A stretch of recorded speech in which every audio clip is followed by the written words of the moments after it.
This past week, the Patriots blasted past the Jets. Maybe it was all that Mac Jones carb fuel, but this week, a pregame pasta party just isn't going to cut it. New England is heading to LA to take on the 4-2 Chargers, who are coming off a bye week. But their week of rest aside, let's break down everything you need to know about this LA squad heading into a Week 8 supercharged matchup.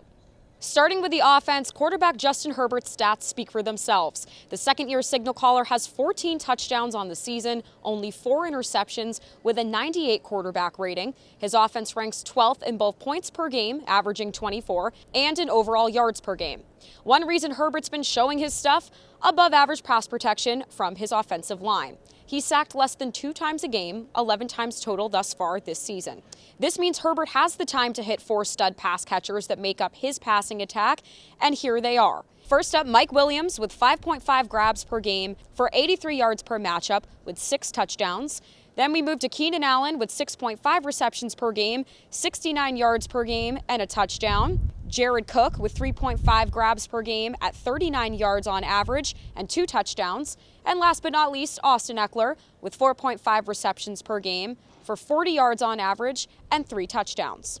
Now, New England's pass rush pressure rate isn't all that menacing at 27th overall and 16th in QB hits, but their pass D ranks 5th at an 84.4 rating and sits at 6th with a 62% completion percentage. If the Chargers had their option, they would prefer the pass to the rush any day.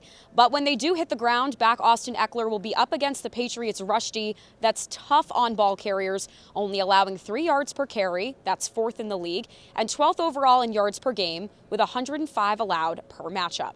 Now, for stat context, Eckler averages nearly 5 yards per carry, 60 yards per game, with 4 rushing touchdowns on the season.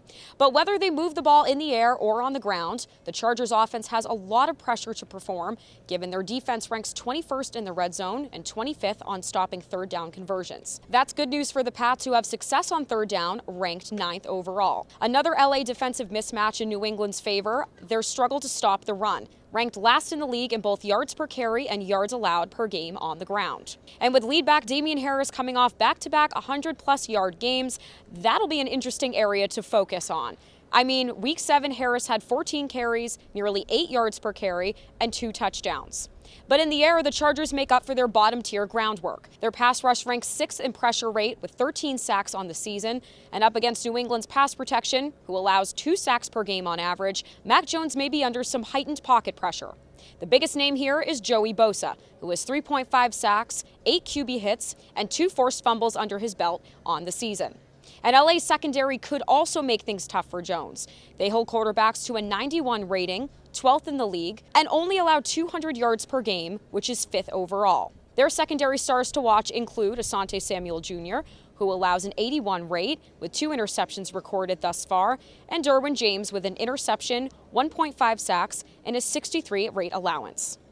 So overall, logistically, LA has the upper hand simply because they're home and they're coming off a week of rest. But throw in all the stats and facts that we just went over, and it doesn't look super promising for New England to get back to 500 this week. But you never know. Until game time, reporting in Foxborough, Alexi Iafrato, the Boston Herald.